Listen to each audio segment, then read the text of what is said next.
and these are some of the smartest guys I've ever met or will meet, but they don't have any standardized methods of testing THC right here in California or really across the nation right now. And that's also a result of the same thing. These guys, they have to apply testing methods from similar, genomes that with technology that wasn't built for this, and so for a product like we used to make, we had, a 10 milligram drink, or for a Luna drink, it was, 10 milligrams of CBD. CBD is generally found in full spectrum, cannabis plants that are, if it's going to be used on the legal side, which means there's going to be a varied amount of cannabinoids in there. There's a certain amount of THC that has to be accounted for. Plus, to try to get that right number of THC, your margin of error is so tiny and so tiny.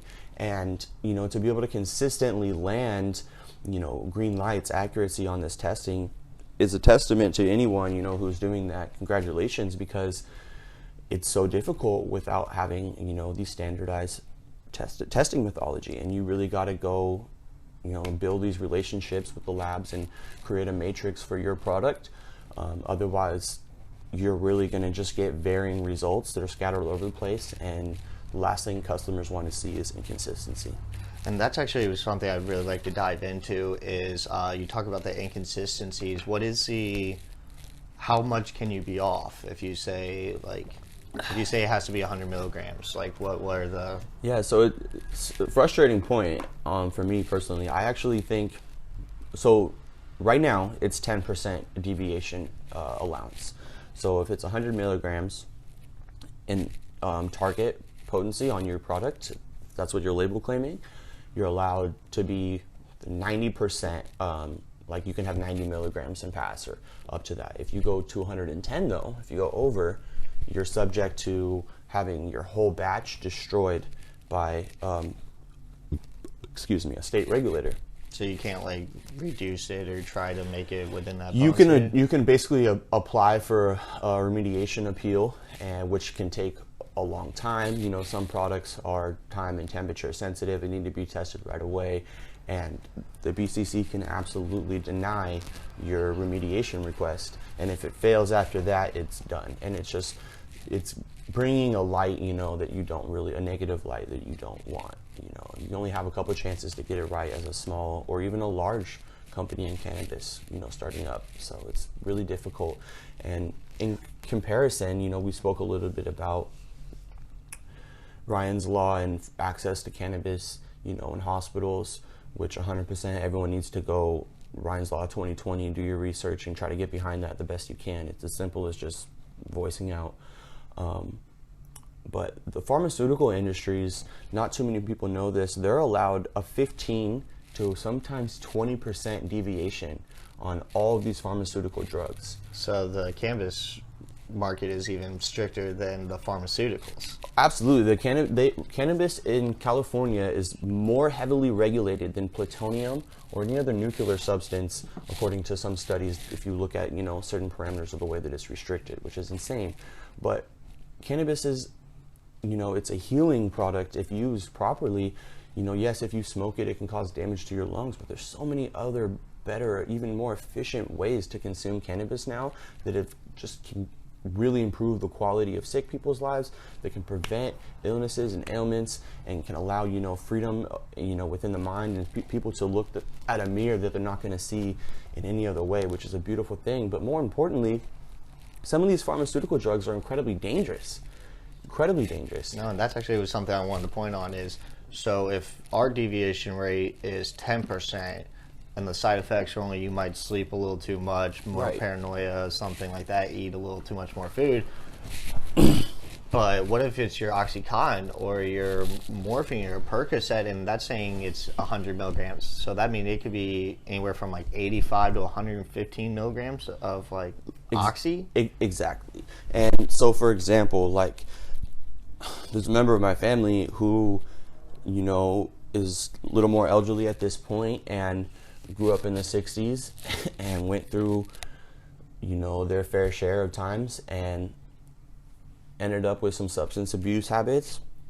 And now she's in a position where you know, she's not even 70 years old. She can't walk anymore. Her toes are bent in half. Like, she looks like she's 95 and can go at any moment. And that's because primarily they've prescribed her methadone for 16 years. This is a drug that is meant to get people off of heroin or other incredibly addictive substances. That is a wean-off drug that you're meant to be on for a very small segment of time, and then you go into other routines to get out of this this state. And so they just kept feeding her and kept feeding her and kept feeding her this shit, and made her literally a physical and mental zombie with this addiction. My mom says that she's not even a person at times until she has her drug. And not only have they been feeding her this shit, they've been giving her this for so long that she's developed such a tolerance that they now prescribe her what is considered to be 5 milligrams below a lethal dose. And she gets this 2 or 3 times a day. But if you, so with that, right? So with that deviation, with that allowance, she could be getting potentially 10 to 15% above, you know, a dose that could kill her. And her body has adapted to this and needs this now. It's horrible.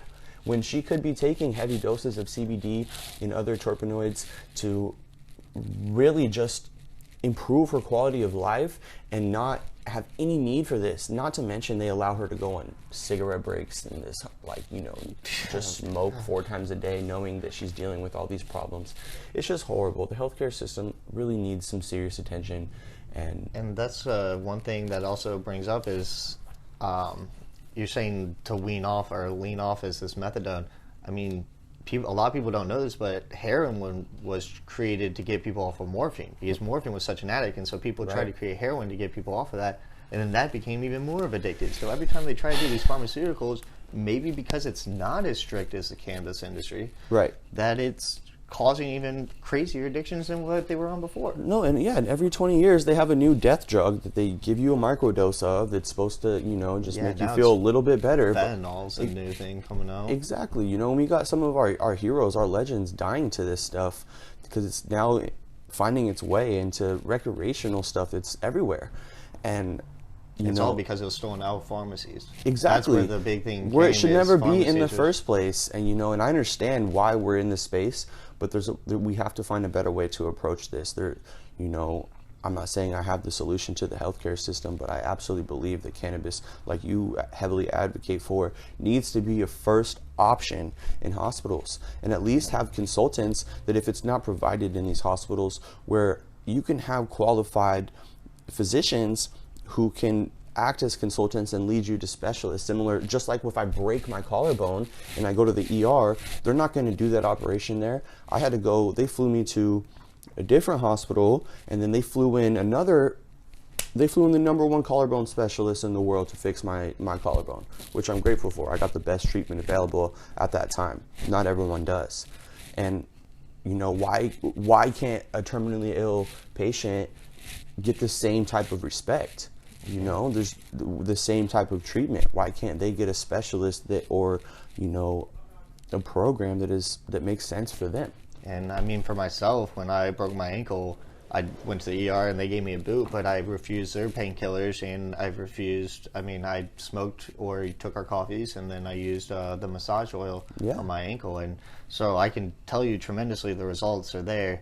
Plus, also cannabis, I believe, it takes away, but I don't think it's a complete number, which is, I believe, a good thing. Like, it took away the pain, but I knew, like, obviously my ankle was still broken or something like that. So, like, I think the little bit of pain, knowing that it's there, is healthy. Good. Yeah. And same with anxiety. Like, you don't want to completely kill all your anxiety. A little bit of anxiety is what pushes you, which makes you realize that I need to get this done, or this is what is my dream, or whatever it is. That little bit of anxiety is what's pushed me throughout my life, like having that little bit. And so that's why I think cannabis can be good, is because where some of these painkillers and stuff are numbers. They can really just make you completely different than who you are. Sure. And I mean, cannabis can be that for some people as well. Another thing I wanted to get into, since we're on Cannabis Synergy as well, Anthony is one of the other co-hosts of Cannabis Synergy. That's right. So what was your thoughts of our last episode, without giving away too much? Yeah, honestly, we really stepped up the production set. I thought it looked amazing, Oh my amazing God, on the set. couches. Energy there has just been amazing lately. I love how we have such a diverse crowd of people, honestly, and everyone there is there just to show love and have a good time, and you could really feel that when you walk in.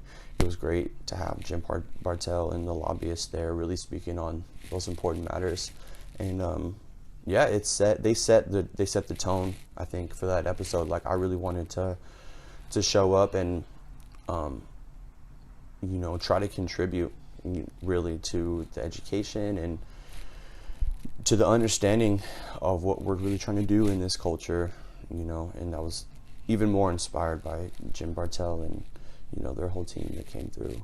Absolutely. And one thing I would like to ask the people on, what does cannabis synergy mean to you?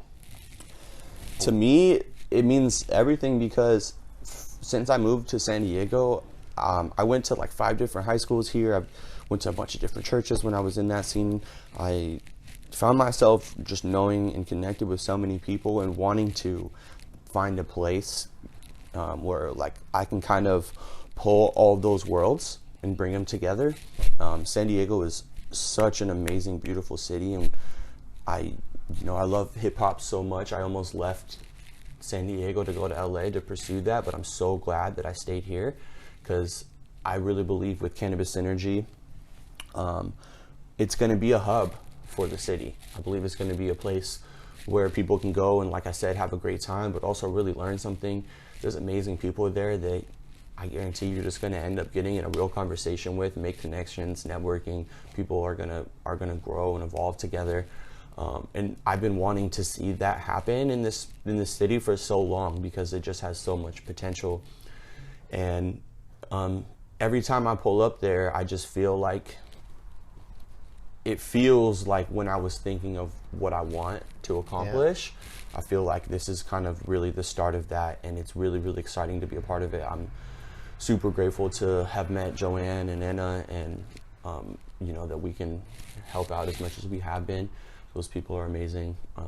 But yeah, it really means everything to me, because I think that we're gonna not only meet amazing people, but just really bring the city together and unify under a common cause of progress. No, and that's what I really love, is you said it perfectly. It's that sense of community, almost that culture, that cannabis culture is 100%. I mean, these are all people in at least the Southern California area that came to support us. Plus, I mean, friends of friends, and it's so awesome that what we're trying to explain to people and educate them, that these people in the industry are coming up and saying how much they love what we're doing and are supporting us and showing us the love. Because, I mean, if anybody could call us out on our facts, it's them. I mean, a lot of you listening are coming to me for your information, and I'm trying to educate you, which I also recommend doing your own research as well, which is very important. 100%. But I love that these people that are educated and know their facts and are in the labs and stuff are saying how great it is and how much they love this and how much they want to be a part of it and keep supporting it. And so it's really bringing that culture, because these are, like I said, people from competing companies that are supporting us, because we're all trying to grow together. Competition to grow, not competition to take over. I like that.